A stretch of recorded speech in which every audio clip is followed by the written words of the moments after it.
Assalamualaikum warahmatullahi wabarakatuh. Salam sejahtera bagi kita semua. Semoga kita selalu diberikan kesehatan dan kelancaran dalam aktivitas yang akan kita lakukan. Oke, bagaimana kemarin UTS-nya? Semoga lancar. Kemudian untuk UAS nanti tolong ditingkatkan lagi belajarnya sehingga nanti hasilnya menjadi lebih baik lagi. Oke, pada pertemuan ke-9 ini, pertemuan setelah UTS, kita akan membahas tentang modal dalam usaha tani. Jadi kemarin kita sudah belajar apa itu usaha tani, kemudian faktor apa saja yang bisa mempengaruhi usaha tani, diantaranya ada tanah, tenaga kerja, faktor manajemen, dan sekarang kita belajar modal. Dari pengertiannya, menurut Gilarso tahun 93 mengemukakan bahwa modal merupakan salah satu bekal untuk melaksanakan usaha. Jadi semua usaha apapun itu memerlukan modal. Secara ekonomi, modal adalah barang-barang yang bernilai ekonomi yang digunakan untuk menghasilkan tambahan kekayaan ataupun untuk meningkatkan produksi. Tanpa adanya modal, petani tidak bisa menjalankan usaha pertaniannya. Baik itu tanah, kemudian uang, tenaga, itu adalah modal yang digunakan petani untuk melakukan proses budidaya. Dengan adanya modal, petani dapat melaksanakan proses budidaya dan mengembangkan usahanya. Kemudian kita masuk modal dalam usaha tani. Dalam suatu usaha tani, modal adalah seluruh kekayaan perusahaan atau petani secara individu dan kelompok yang dipergunakan dalam proses prabudidaya hingga pengemasan hasil.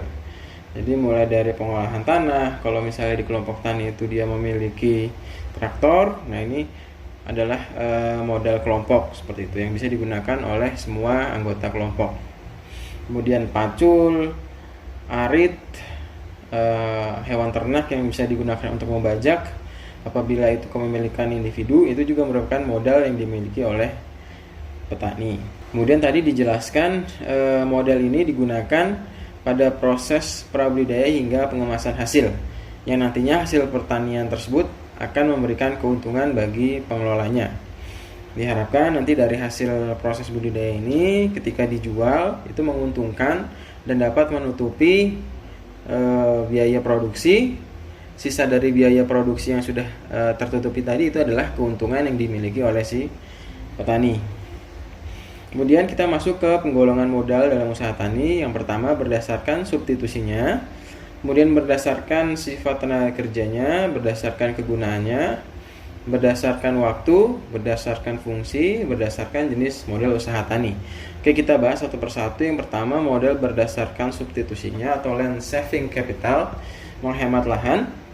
Jika dengan modal tersebut dapat menghemat penggunaan lahan tanpa menambah luasan lahan, produksi dapat ditingkatkan. Contohnya seperti dengan intensifikasi pengaturan jarak tanam, penggunaan bibit unggul, pupuk dan pestisida, sehingga ketika pupuk, bibit dan pestisida diterapkan ini diharapkan nanti hasilnya meningkat. Nah, dengan hasilnya meningkat ini itu kita dapat meningkatkan produksi tanpa kita memperluas lahan pertanian. Nah, ini adalah beberapa contoh intensifikasi lahan pertanian.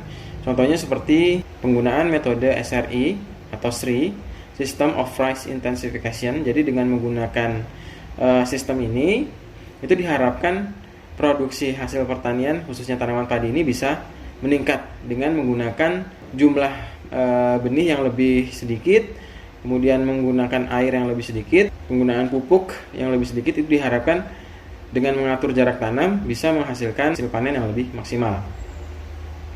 Nah, di sini dijelaskan bahwa SRI atau System of Rice Intensification merupakan sistem pola budidaya tanaman padi yang dilakukan secara intensif, baik dari pengelolaan pupuk, air, benih, sampai pada pengendalian hama penyakit.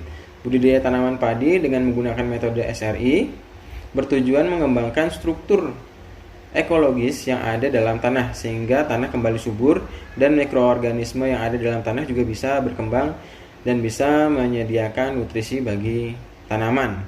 Nah, dengan menerapkan sistem SRI ini diharapkan tanahnya ini kembali subur karena mikroorganisme yang ada dalam tanahnya ini populasinya meningkat. Nah, kita bandingkan dengan proses budidaya secara konvensional, yaitu dengan menggunakan pupuk kimia sintetik misalnya. Apabila suatu lahan ini terpapar atau diaplikasikan secara terus-menerus pestisida dan pupuk. Nah, ini dapat menyebabkan degradasi atau kerusakan pada lahan tersebut. Ini adalah keunggulan metode SRI. Yang pertama, irit dalam penggunaan benih, hanya menggunakan 7-5 kg benih per hektarnya, dibandingkan dengan budidaya konvensional yang sampai 25 kg per hektar loh. Kenapa bisa? Karena pada budidaya tanaman secara SRI, satu lubang tanam biasanya hanya ditanami 1-3 bibit tanaman padi. Kalau pada budidaya padi secara konvensional, itu bisa lebih dari 5 tanaman yang dimasukkan ke dalam satu lubang tanam. Nah, dengan kita menghemat bibit yang ditanam, otomatis kita menghemat benih tanaman padi tersebut. Kemudian kita ingat kembali bahwa setiap tanaman itu ketika ditanam secara berdekatan itu akan bersaing dalam hal apa? Bersaing dalam hal nutrisi. Nah, ketika kita jarangkan tanaman yang kita tanam antara satu lubang tanam dengan lubang tanam yang lain, itu kita kurangi tanaman yang ditanamnya menggunakan metode SRI ini, itu dapat meningkatkan jumlah anakan. Nah, di sini juga dijelaskan bahwa meningkatkan jumlah anakan, kondisi lingkungan yang sesuai mampu meningkatkan pertumbuhan anakan. Dari satu benih itu mampu menghasilkan 40-50 anakan baru. Sementara secara konvensional itu hanya sekitar 17-24, hanya sekitar setengahnya saja dari teknik SRI ini. Padahal pada teknik SRI ini itu benih yang digunakan itu lebih sedikit, karena memang pada teknik atau metode SRI ini persaingan antar tanaman lebih sedikit karena jumlah tanaman yang ditanam lebih sedikit, sehingga satu tanaman yang ditanam itu lebih optimal pertumbuhannya ketika ada banyak tanaman yang ditanam pada lubang tanam yang sama, seperti itu. Kemudian meningkatkan potensi hasil. Anakan yang tumbuh pada metode ini lebih banyak sehingga berpotensi meningkatkan hasil panen yang lebih tinggi. Tadi karena kita lihat jumlah anakan yang muncul dari tanaman padi itu 2 kali lipatnya dibandingkan dengan metode konvensional. Nah, ini dapat meningkatkan potensi hasil panen nantinya. Kemudian irit dalam penggunaan pupuk kimia. Pemupukan pada metode SRI ini dilakukan secara terjadwal dan tepat sesuai dengan dosis anjuran. Kemudian sebelum melakukan proses pemupukan, biasanya kita hitung dulu kebutuhan pupuk tanaman sesuai dengan kebutuhan dari tanaman tersebut. Selanjutnya yang kelima adalah baik untuk lingkungan. Pada metode budidaya SRI ini lebih mengutamakan penggunaan pupuk kompos sehingga mampu meningkatkan kesuburan dari tanah yang digunakan. Budidaya baik untuk lingkungan. Pada budidaya SRI ini lebih mengutamakan penggunaan pupuk kompos sehingga mampu meningkatkan kesuburan dari tanah yang digunakan. Nah, kembali saya ingatkan bahwa ketika kita memanen tanaman, itu selain hasil yang kita ambil, itu semuanya sebaiknya dikembalikan lagi ke tanah. Contohnya tadi seperti gabah yang kita ambil saat panen, kemudian jerami yang kita ambil saat panen itu setelah digiling, kemudian sebaiknya gabahnya itu bisa dikembalikan lagi ke dalam sawah. Kemudian jeraminya juga bisa dikembalikan lagi ke dalam sawah. Dilakukan proses pengomposan di sana supaya nanti nutrisi yang berada dalam bahan organik ini itu tidak keluar dari lahan, sehingga dapat menyuburkan lahan tersebut. Mikroba yang ada di dalam lahannya juga meningkat, kesuburan dari tanahnya juga meningkat, seperti itu. Sehingga masa pakai dari lahan tersebut juga akan lebih panjang. Nah, ini adalah perbandingan antara padi dengan metode SRI dan non SRI. Nah, bisa kita lihat di sini padi yang non SRI yang benih yang ditanam pada satu lubang tanamnya itu lebih banyak, itu hasilnya lebih sedikit.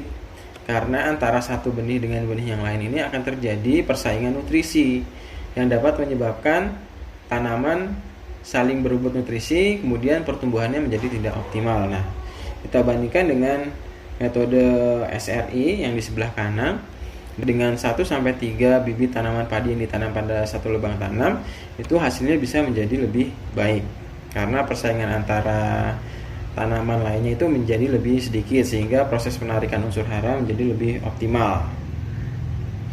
Kemudian modal berdasarkan substitusinya, labor saving capital, menghemat tenaga kerja. Jika dengan modal tersebut dapat menghemat penggunaan tenaga kerja, Misal contohnya penggunaan traktor untuk membajak lahan, kemudian menggunakan thresher untuk merontokkan padi, penggilingan beras atau rice milling unit untuk memproses padi menjadi beras. Nah, ini kita dapat mengurangi penggunaan tenaga kerja. Dengan kita mengurangi tenaga kerja, itu diharapkan waktu, biaya yang kita aplikasikan pada usaha tani ini menjadi lebih sedikit, sehingga modal yang kita keluarkan lebih sedikit. Kemudian modal yang kita keluarkan sedikit ini diharapkan hasilnya menjadi lebih optimal. Contohnya seperti ketika kita membajak sawah dengan traktor, itu hasilnya akan lebih rata, kemudian juga proses pengerjaannya menjadi lebih cepat. Nah, ini adalah mesin thresher atau perontok padi. Kalau kita bandingkan thresher dengan perontok padi secara manual ini, kemampuan untuk merontokkan padinya lebih cepat menggunakan mesin perontok padi.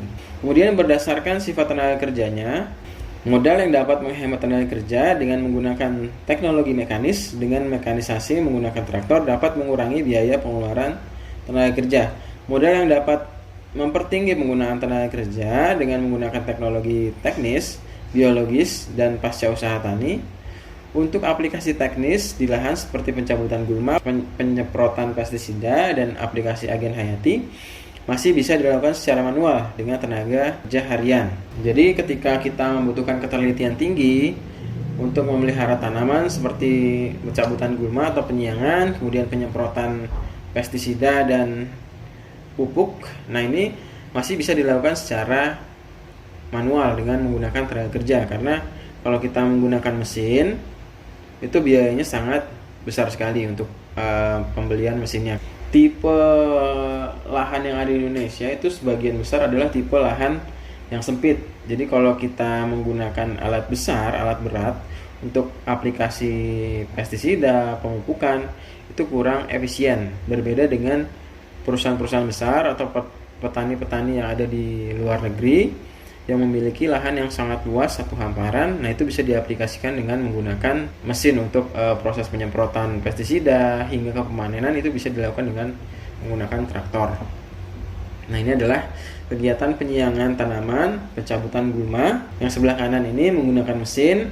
Kalau untuk penggunaan alat potong biasanya itu dilakukan bukan di lahan budidaya. Kalau kita menggunakan alat potong ini kan ditakutkan nanti tanaman yang kita tanam malah terpotong. Sebaiknya proses pencabutan gulma ini dilakukan secara manual dengan menggunakan tenaga harian. Kemudian berdasarkan kegunaannya, modal dibagi menjadi dua, yaitu modal aktif dan modal pasif. Modal aktif yaitu modal yang langsung ataupun tidak langsung dapat meningkatkan produksi, contohnya seperti penggunaan pupuk, pembuatan terasering, pestisida, dan lain-lain. Kemudian modal pasif yaitu modal untuk mempertahankan produk usaha tani seperti bungkus, karung, kantong plastik, gudang untuk menyimpan hasil produksi usaha pertanian, dan lain-lain. Nah, ini adalah contoh modal aktif dan modal pasif. Dengan pembuatan terasering bisa melakukan proses budidaya di lahan yang miring. Tanpa adanya terasering kita tidak bisa melakukan proses budidaya. Contohnya di sini adalah tanaman padi pada lahan yang miring. Kemudian pembungkusan buah. Jadi dengan kita melakukan proses pembungkusan buah, itu kita bisa meningkatkan atau mempertahankan nilai ekonomis dari suatu produk pertanian. Contohnya di sini adalah tanaman buah-buahan, tanaman jambu. Ketika tanaman jambu itu dilapisi oleh plastik, itu akan terhindar dari serangan hama. Jadi hama ini nanti dapat merusak si kualitas maupun kuantitas dari produk hasil pertanian. Dengan kita bungkus dengan plastik, nah ini diharapkan nilai dari produk pertanian ini tidak berkurang. Nah, di sini dijelaskan manfaat pembungkusan buah dapat melindungi buah dari serangan hama penyakit. Salah satunya adalah lalat buah. Nah, lalat buah ini ternyata tercatat bahwa dapat menyebabkan kerugian hingga 75%. Kemudian mampu menjaga pertumbuhan buah secara baik, meningkatkan kualitas dari buah pada saat proses budidaya, mengurangi penggunaan pestisida karena buah sudah terlindungi tanpa dilapisi oleh plastik. Nah, buah ini nanti akan mudah diserang oleh hama. Kemudian lebih ekonomis dari segi perawatan. Dibandingkan kita menyemprot semua buah yang ada di pohon seperti itu, ini lebih ekonomis menggunakan pembungkus. Nah, pembungkusnya ini tadi bisa digunakan dengan plastik atau koran. Nah, ini adalah hama lalat buah.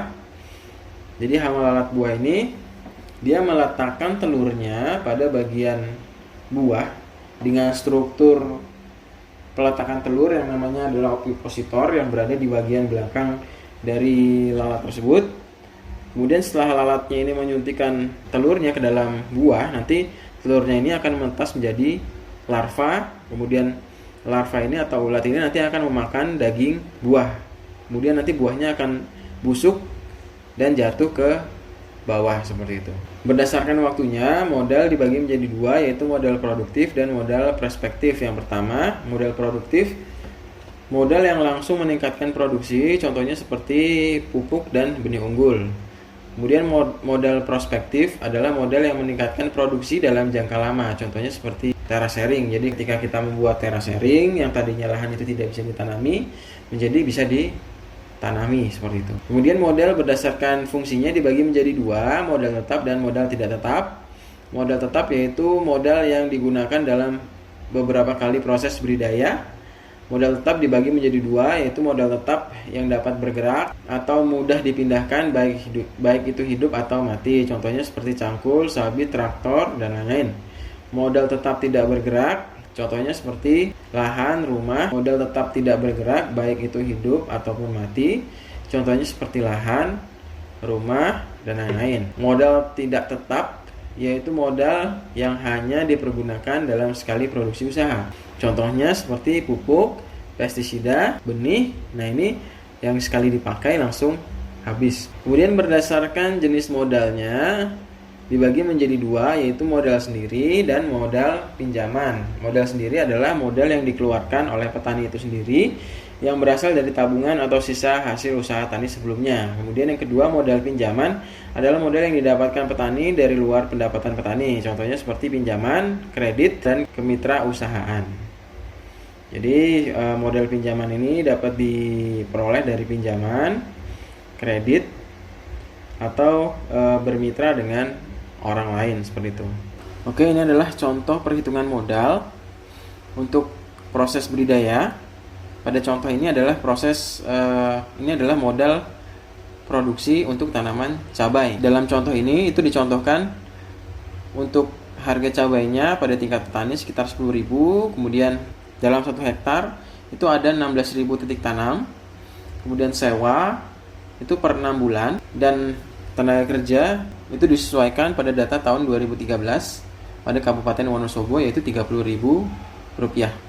Ini adalah rincian biayanya. Yang pertama adalah biaya untuk lahan.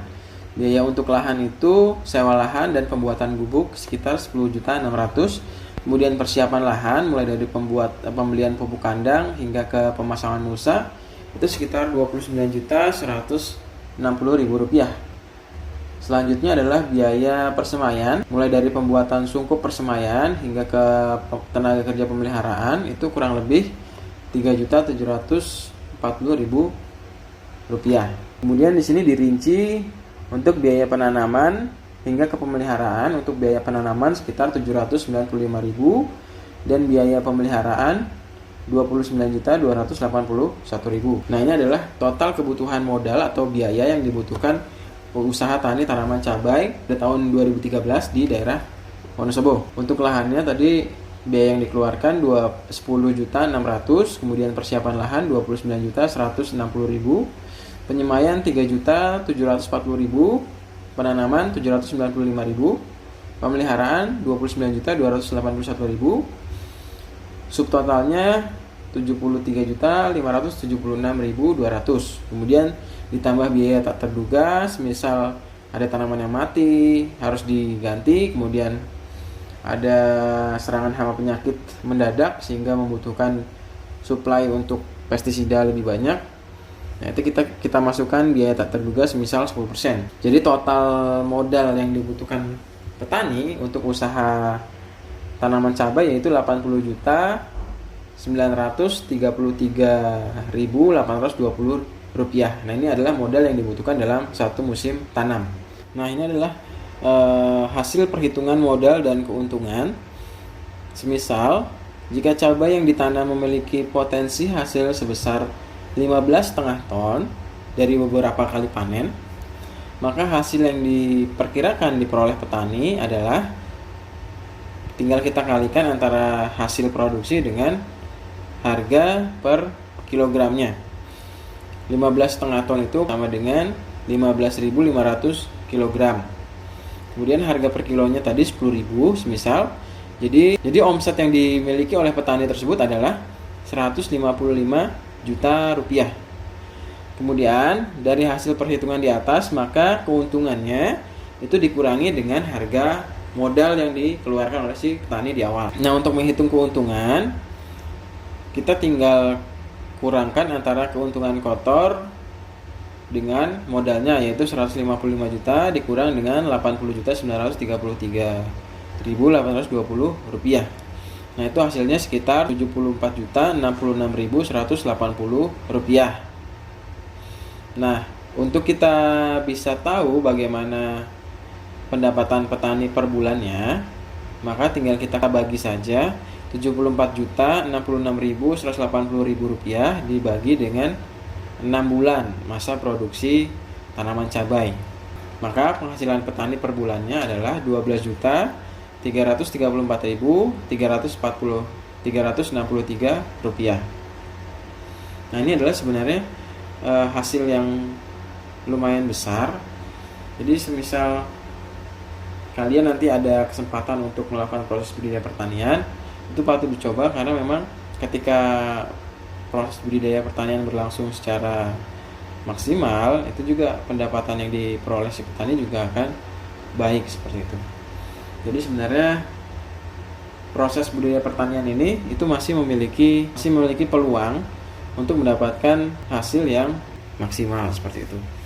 Oke, untuk pertemuan kali ini saya cukupkan sekian. Semoga bisa memberikan manfaat bagi kita semua. Wassalamualaikum warahmatullahi wabarakatuh.